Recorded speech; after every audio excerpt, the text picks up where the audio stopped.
problem with batons around here. Alright, let's see if this one will hold up.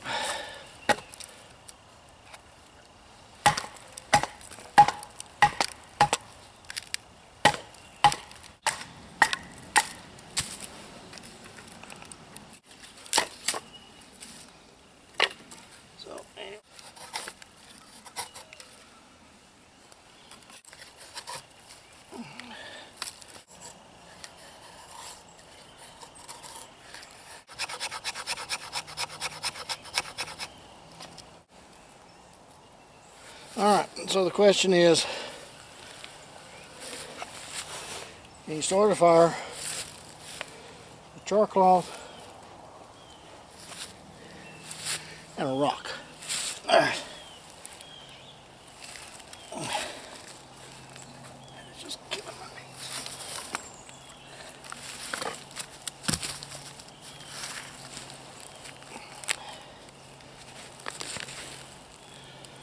Well, let's see. You need to make sure you get some char cloth.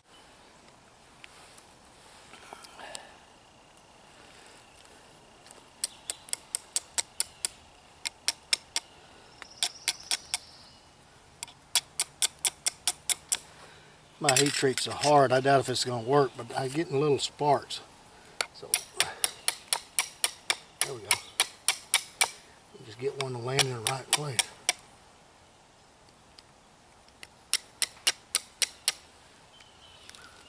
There we go.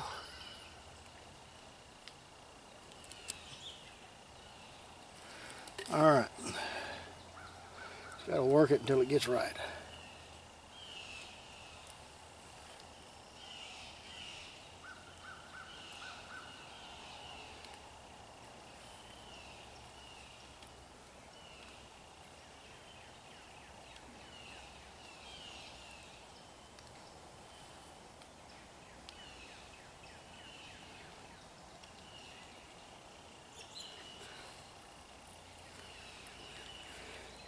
I'm going to need a little bit more fluff than that. Well, this is painful for me, folks.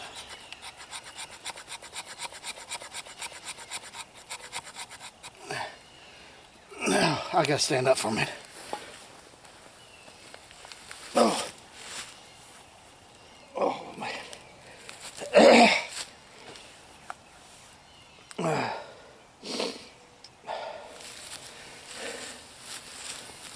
Alright, let's try it again. Okay, the sparks are coming on this side of it. So,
yeah, it's just not going to be hot enough to spark that fluff, but you can see it does get sparks, and if you had the proper tinder, that it would ignite that. So it's not a whole lot of sparks, but it is some. Let me go get something to light this fire.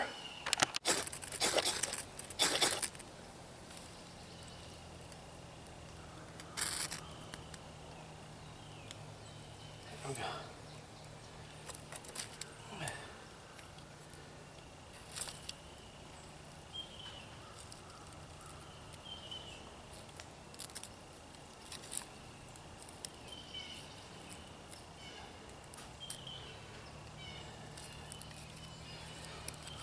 Yeah, maybe it's just a little damp, that piece there. Maybe it has been. Came a flood yesterday.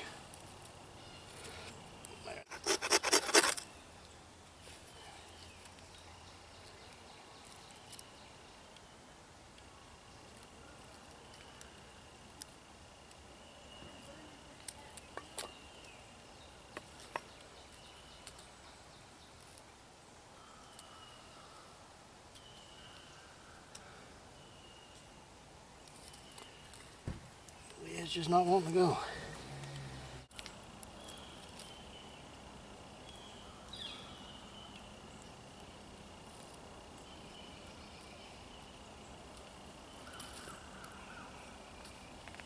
Oh. Alright, I'm tired of messing with this.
See, even after splitting the wood, it's so damp out here. It's going to be tough to get a fire going.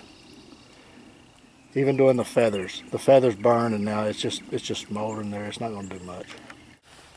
Oh, well, I wish my back would get better.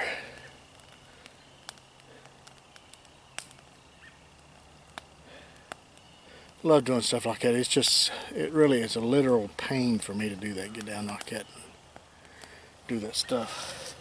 So,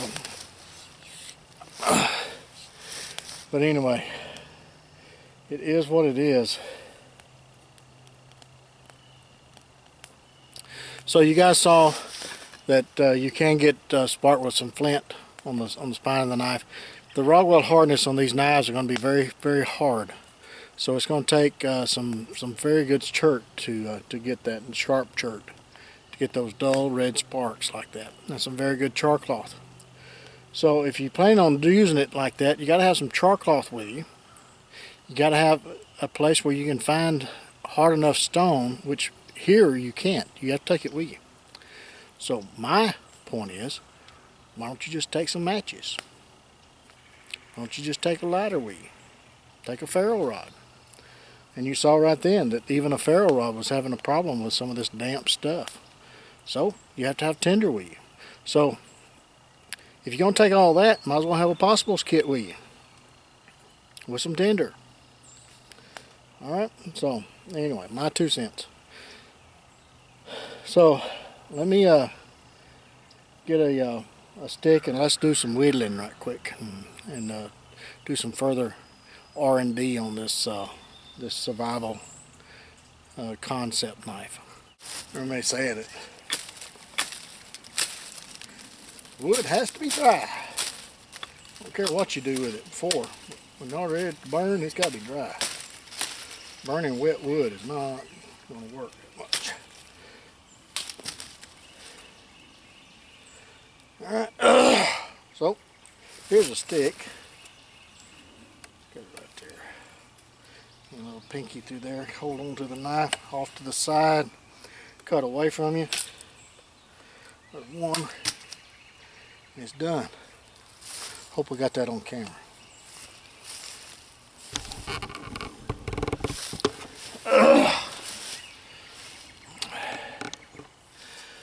Alright.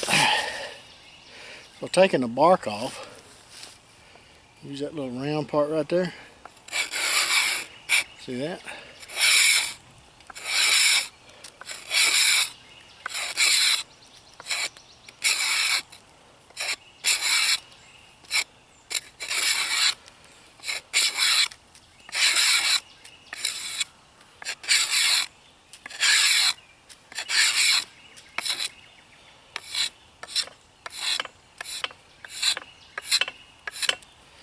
And just like that, the bark's gone. Well, he's trying to get in touch with me. It's Sunday.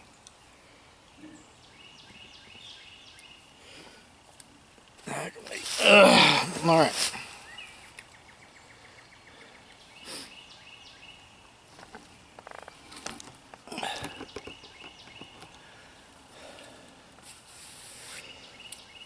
So let's do kind of a tri-stick or a semi-tri-stick. Just do a little whittling a little bit. Which, this stick, let's start on this end. This is a little bit bigger.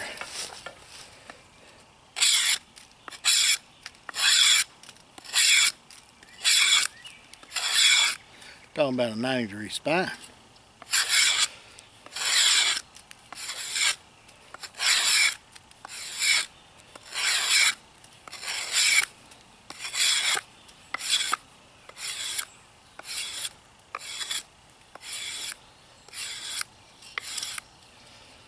All right.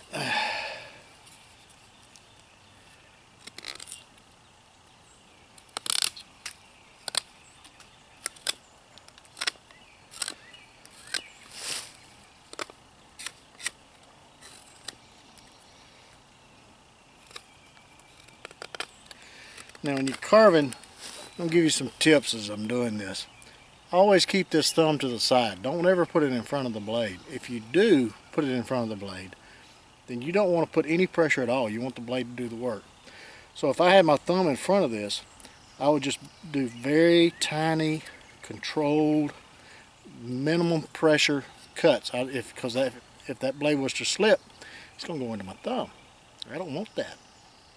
That's not fun. So when I'm doing hard pressure cuts, I keep the thumb off to the side. All right, keep it out of the way. So I know that blade's going to come through there at some point. So if there's nothing in front of it, and I'm catching it right here, so I got to stop right here in the palm. I'm catching it. Okay, so it's not going to do any damage that way. And when you're doing power cuts like that, always go away from you. Never cut in this area here. Never, ever, ever, ever, ever, ever cut in this area here. If you're doing power cuts, go off to the side. Go out in front of you, as long as you got a clear area in front of you.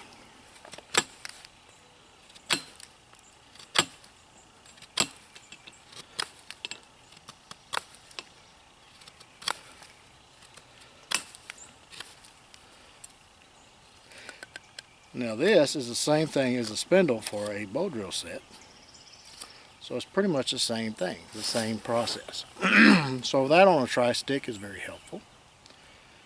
Now you also on a tri-stick, if you look on Google a tri-stick, you'll see several different types of cuts. And each one of those cuts has a purpose. At some point in history, those cuts were used for something. It might have been cabinetry, it might have been trap triggers, it might have been a lot of things, but they were always used for something. So,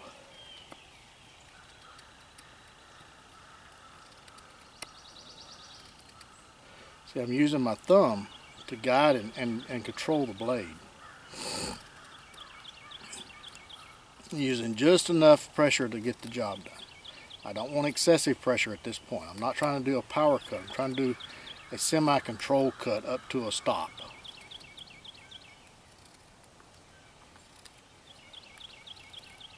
And then once I get a bunch on there, then I'll come back and clean it up a bit.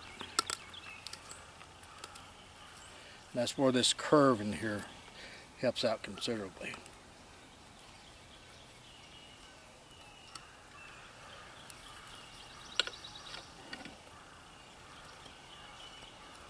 Go back and do it again. Kind of doing this slow so that you guys can see what I'm doing.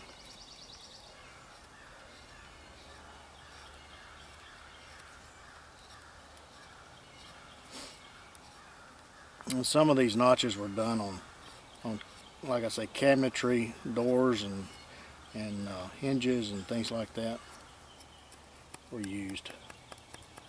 So it's a good way. A tri-stick is a good way of learning a knife, learning how the knife works, Also, it's a good tool to teach people who is not experienced with knives how to use a knife safely. Because I guarantee you, after you get cut a few times doing a certain task, you'll learn what not to do. Sometimes it took me 4 or 5 times to learn what not to do, but hey, I'm a little dense. And so it's the same thing on the other side. You want to do those up to that stop. See, I cut a notch in there for a stop.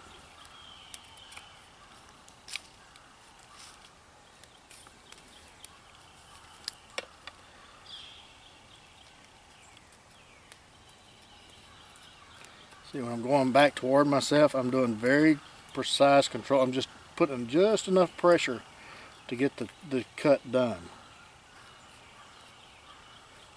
I don't want to over pressure it. And the only way you're going to learn how much pressure to use is by using the knife. Learn how it cuts in different woods and different species and stuff.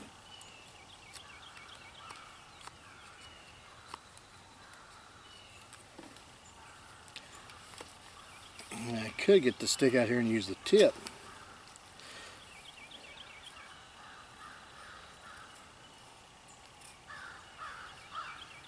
See, I'm cutting off to the side, folks. I'm not inside this triangle now. I'm cutting off to the side.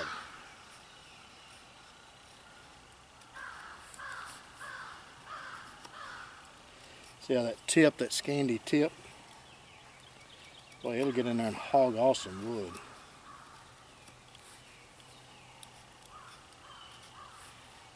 See how it's just getting in there and just digging in, removing that material.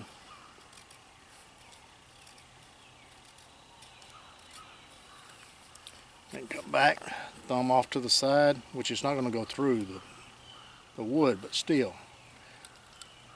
keep those good habits.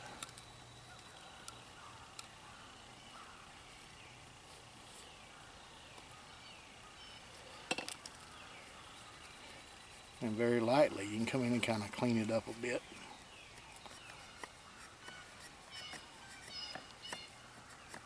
And I'm not sure what this notch is called, but I do know that it's been used on doors and things like that for cabinetry.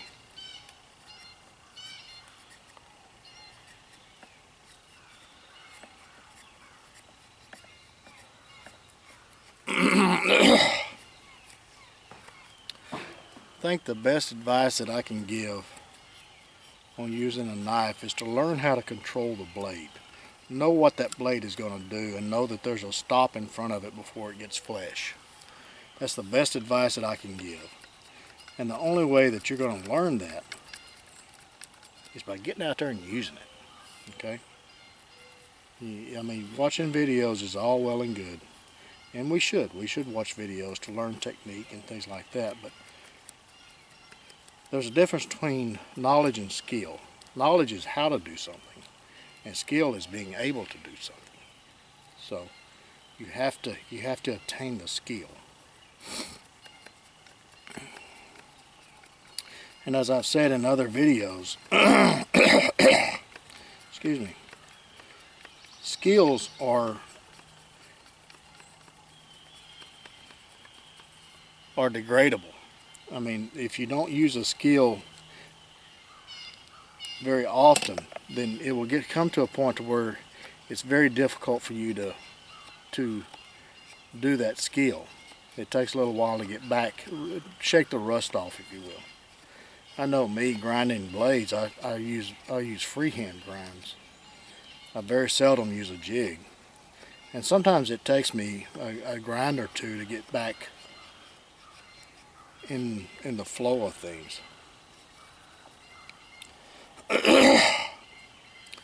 You know, choked up this morning. See there? And you can do a number 7 notch, which a number 7 notch is see, thumb off to the side, is used a lot on trap triggers.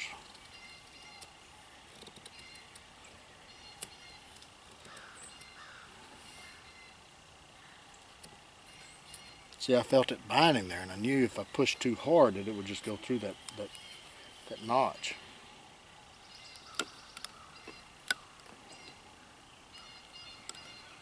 So he kind of eased up on it a little bit.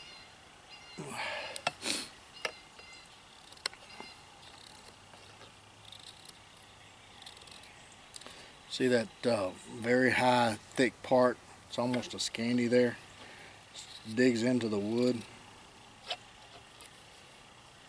Whereas this side here is more of a finesse cuts, more controlled. Up here you can really get in there and hog off some material. See how it's just thick 1/16 inch feathers there.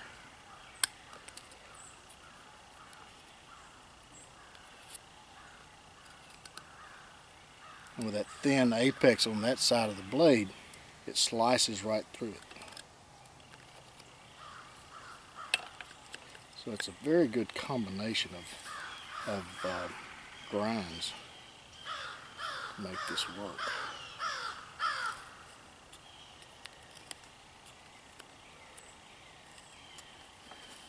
Now, don't that look like a 7? Then you got a log cabin notch.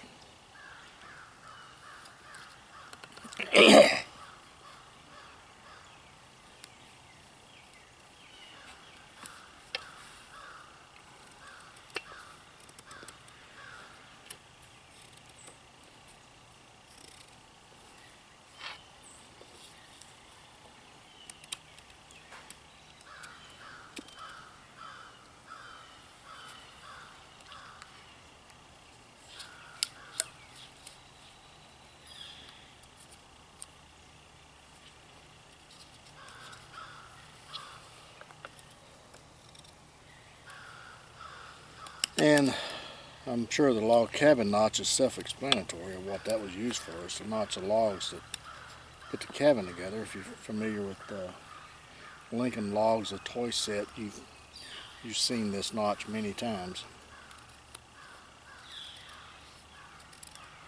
Again, that scandy and that tip, it just gets right in there and just removes some material. I really like that.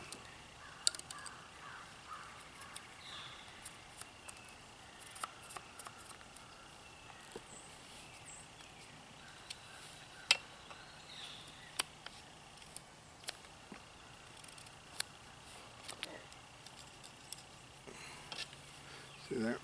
That's one side. Now we're going to do the other side.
Alright, see that's both sides. It's a log cabin notch.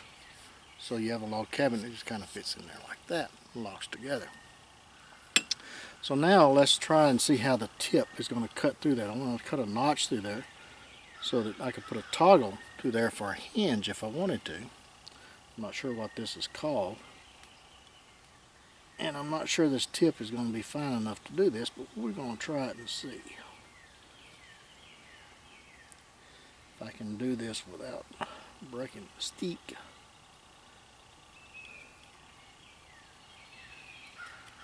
I've seen Ray Mears do a notch like this on making snowshoes so that they can get the bindings through the snowshoes. And so you just get in there. You're also doing this when you're cutting in notches for crooked knives when they meet up with the handle.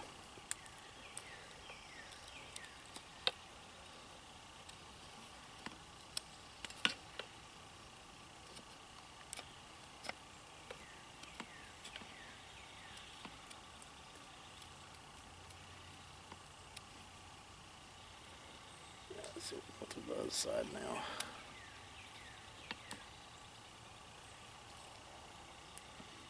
It'd probably be best to, if you're using pressure like this, to get a stick.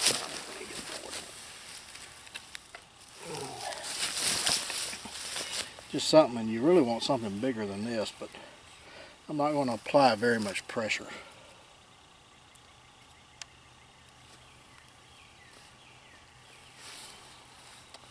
That is not very safe, folks. That stick could roll. So don't do that. You're going to see how my hand wasn't in the way? And it's over off to the side. Because it will slip. A knife will slip.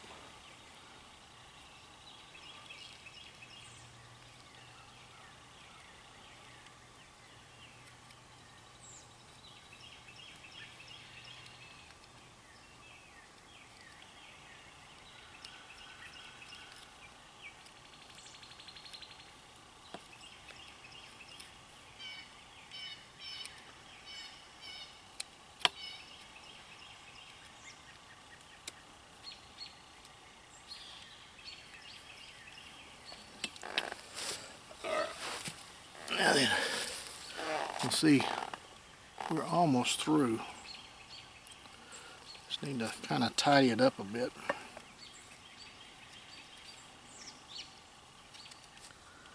Cut some of those fibers across.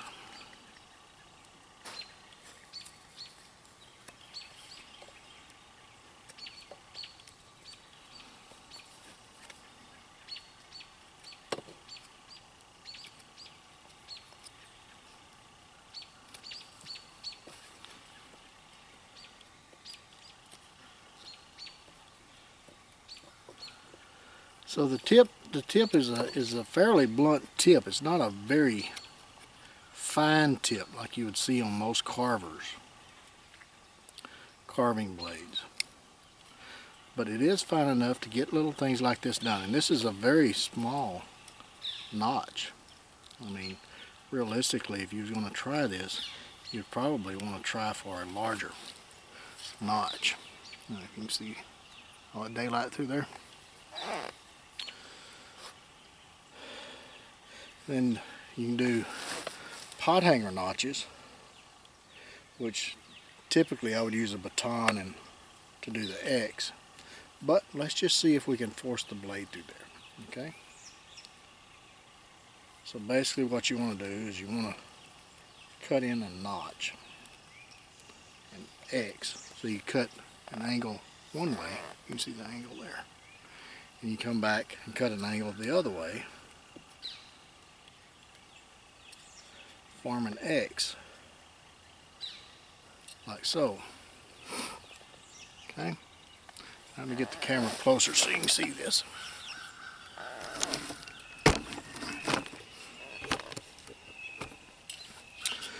And what you do is you take this material out so you're left with this little point. And the easy way to do this, like I said, is batoning. So you can baton the blade in there very deep, so you don't have to clean out material like this as often. Let me switch the camera on the other side so the blade's not blocking you.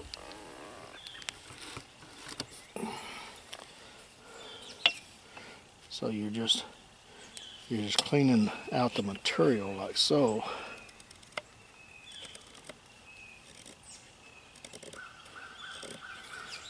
just clean that out.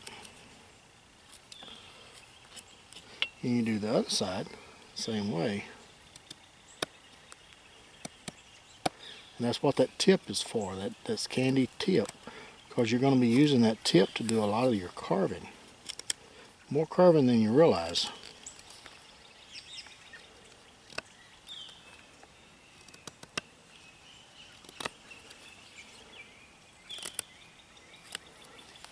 And then when you want to tidy it up and get that real fine, deep slicing cuts, you can use that thinner apex.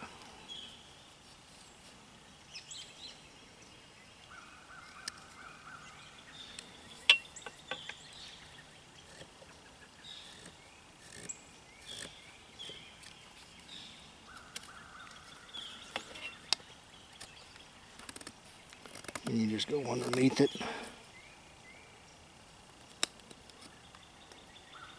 Kind of go in underneath your point there so that your pot has something to hang on like that.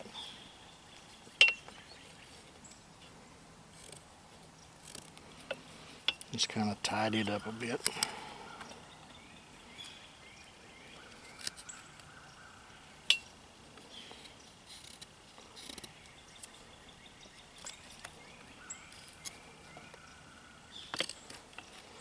Now there's many notches that you can do on a tri-stick, and I encourage you to Google a tri-stick. Morris Kahansky does one.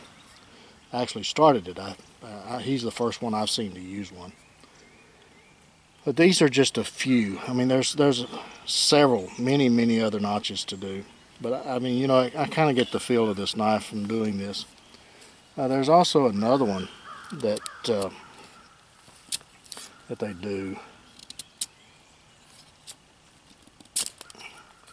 and it's to strip bark, and basically you just start with something like this. It's very thin,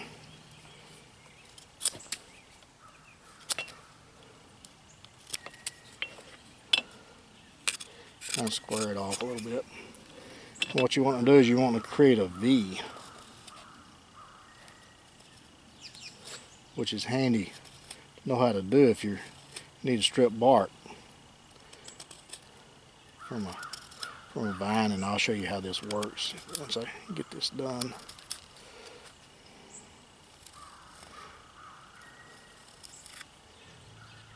This I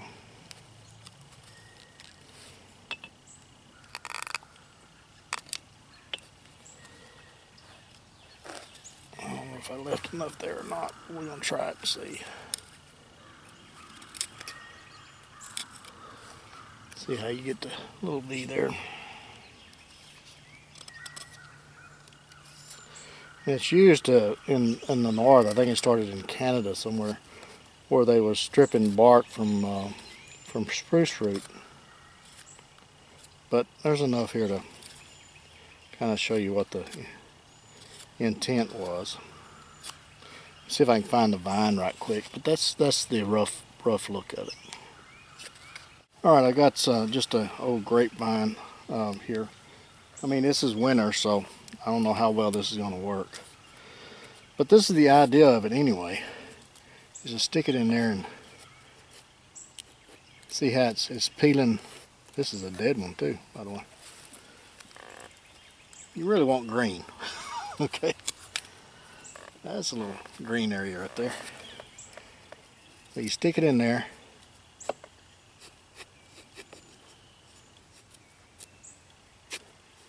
You can see how it's stripping the bark off. It's not stripping it very well because wintertime the bark is pretty tight. You want it in the spring when the sap's running. But that's the idea of it right there. You don't have to make anything. Just get out there and whittle on a stick. Like so.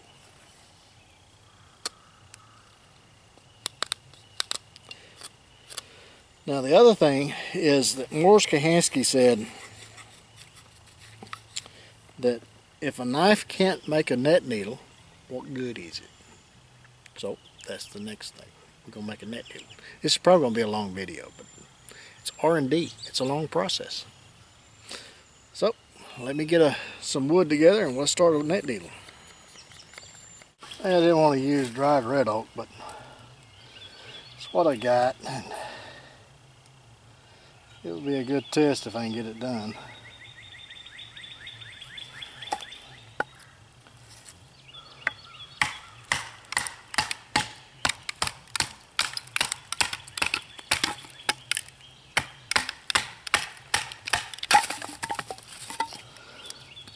Alright, that's pretty good right there. I'm going to leave it a little thick so it doesn't break on me as easy. See if I can ton through it right here without cracking it.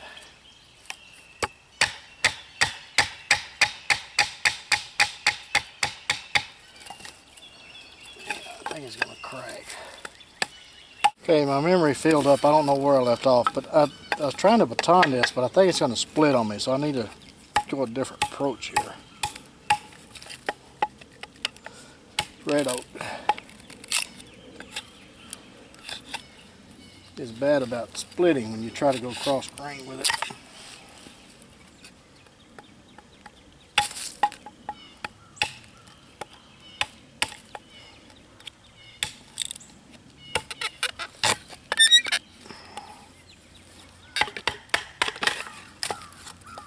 And this one's twisted too.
Alright, let's see if we can make a net needle out of this. Okay.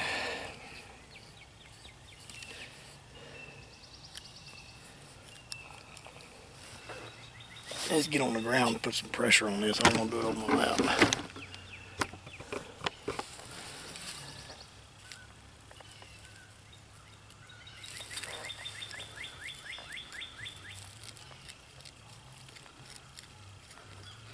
I always think where that blade's going to go when it slips, because it will slip.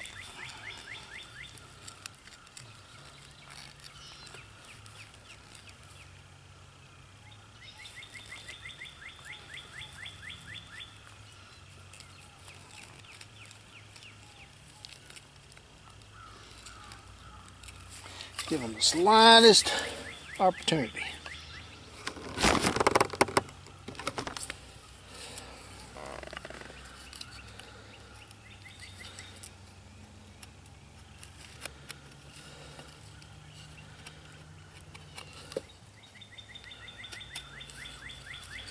This is some very dense wood, let me tell you.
Is this the ideal knife for this? No.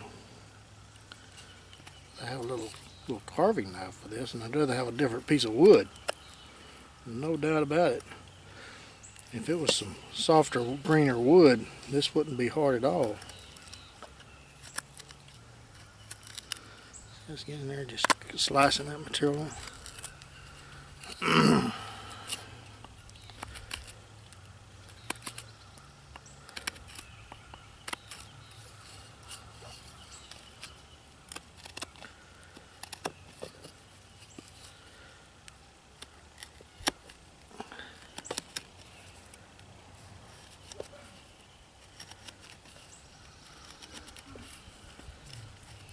And here my dad pops up and about.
When I'm cutting like this, I have a stop against my stomach.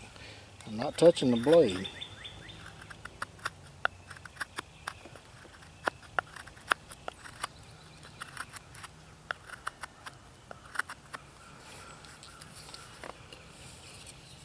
You just keep working it, and you'll eventually get through it. It's just like life. You have problems, it will pass. Just keep on trucking.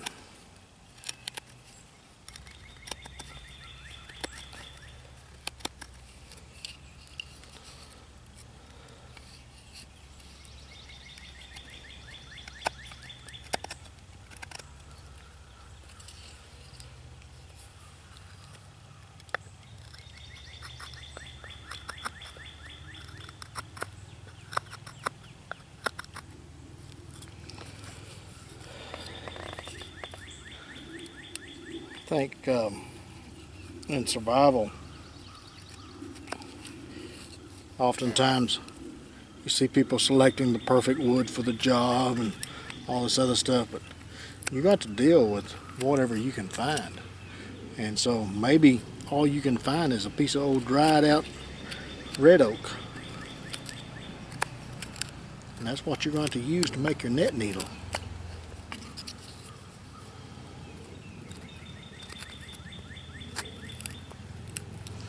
There, here comes Daddy. You gotta see what I'm doing.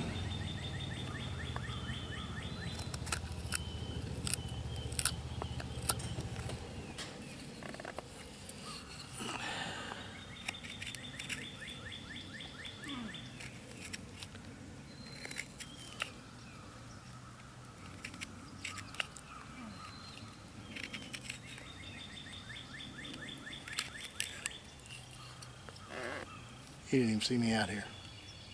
And I'm sitting 20 feet from him. Poor feller. He's in the shop now hollering for me.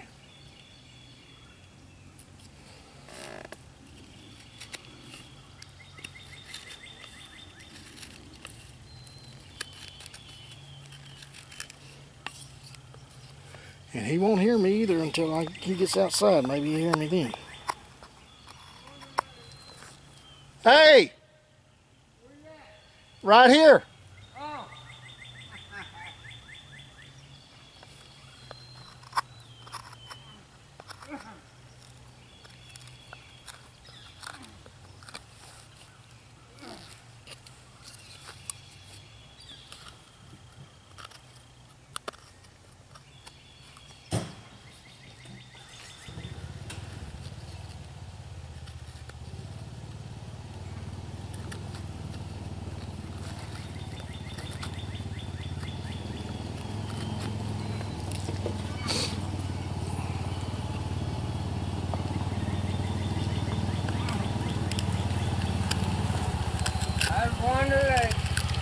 All right, be careful.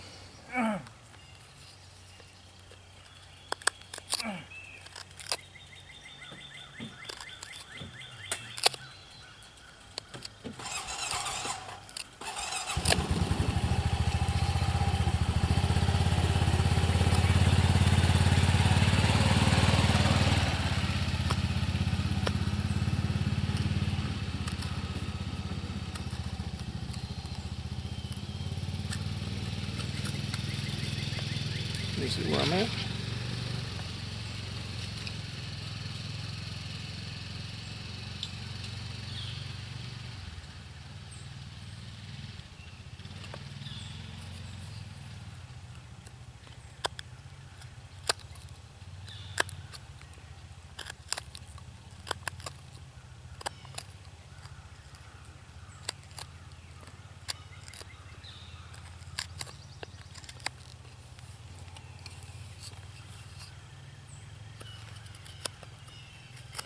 But you know this is some hard wood, folks.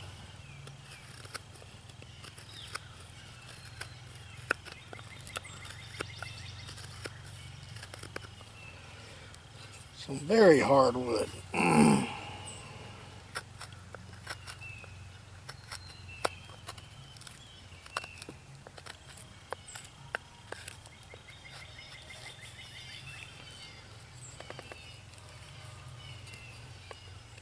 But those ridges and valleys and peaks, I mean, once you learn the knife, I'll tell you what,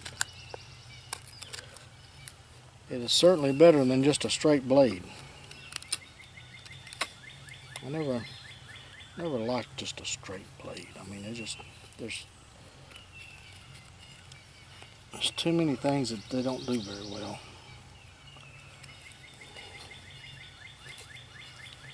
I like something that's got some curves to it, some peaks and some valleys. It's nice to have a straight edge on a portion of it, but not just a straight blade. So limited. I like something that's got some versatility to it.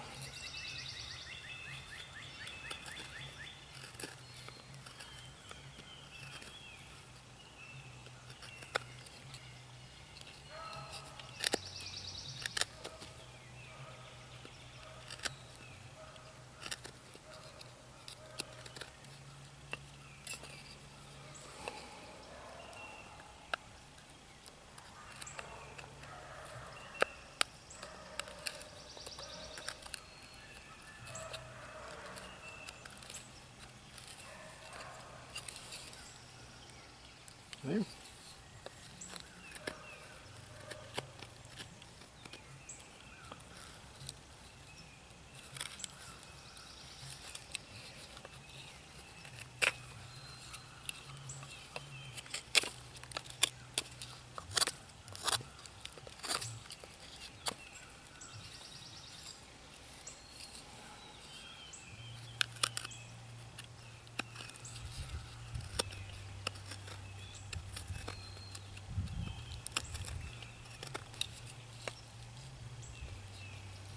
I don't want to separate that right there because it may split when I try to thin this down.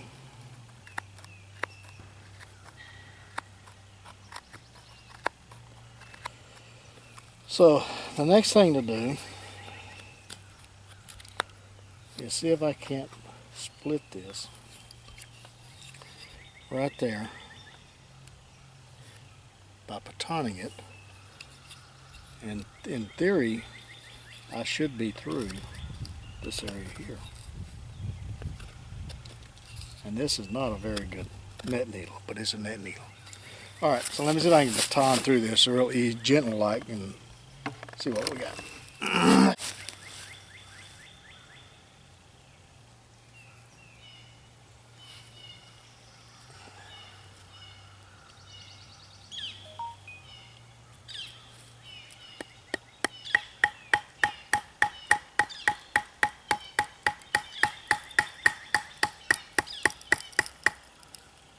Yeah, it's going off to the side.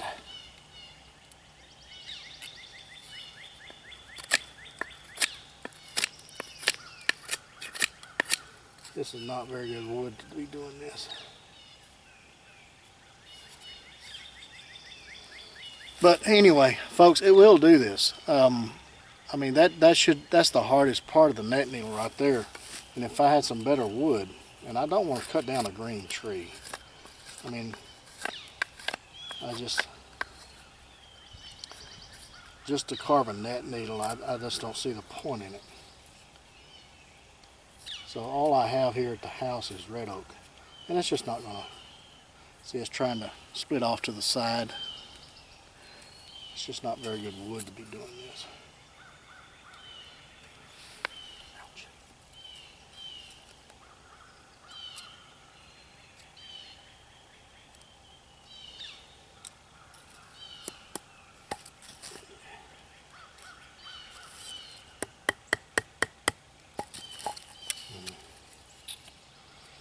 Let's see, get this way. Breaking it in half.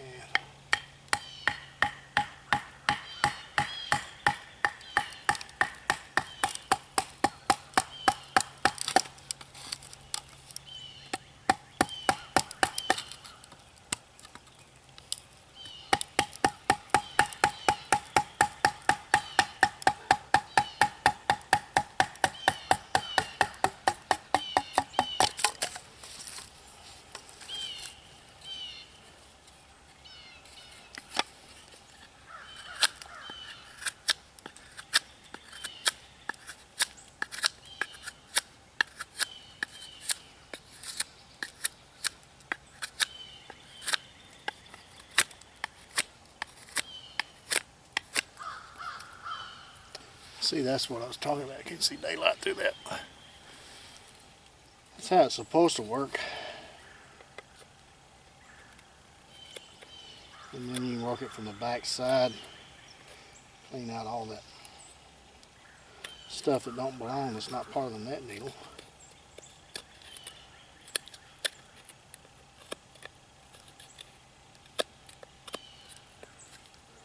Like so.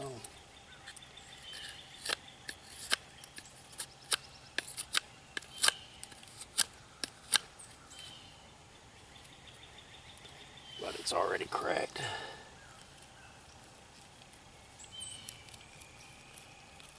Which red oak is bad about that? I kind of figured it would.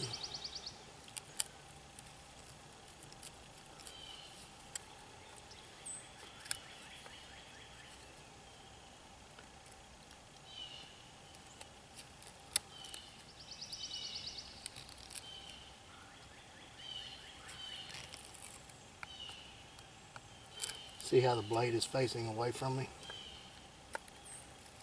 It's not by accident, folks. From trial and error. Learn from my mistakes.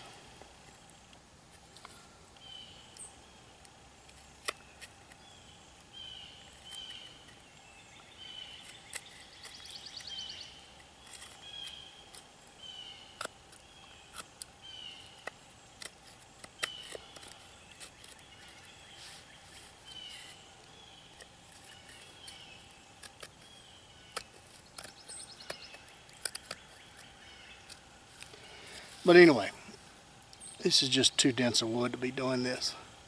If you had softer wood, it would work like a champ. So it would carve a net needle, no problem. And even after doing all that,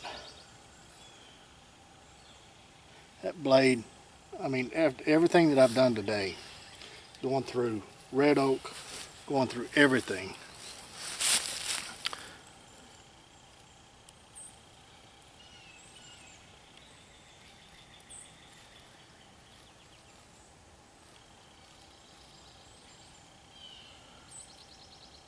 you see that? And I don't use polished edges. I don't use a razor edge like a razor blade. That's for shaving. I don't use a blade for shaving. I use a blade for camp tasks, butchering animals, things like that. That blade is still very, very, very sharp. Very sharp. Even after cutting in some very dense materials. See there? So, the temper is good, point's good. I even think the blade design is very, very, very, very close. I don't know of any right now changes I would make. Oh, I wish I was about 30 years younger and know what I know right now. Ooh, I would be a dangerous man.